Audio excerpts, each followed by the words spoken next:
तव सुप्रभातम्।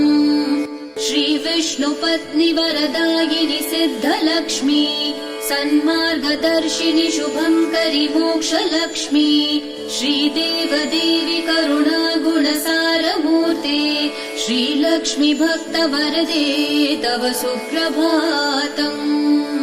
श्रीविष्णुपत्नि वरदायिनि सिद्धलक्ष्मी सन्मार्गदर्शिनि शुभङ्करि मोक्षलक्ष्मी श्रीदेवदेवि करुणा गुणसारमूर्ते श्रीलक्ष्मी भक्तवरदे तव सुप्रभातम्।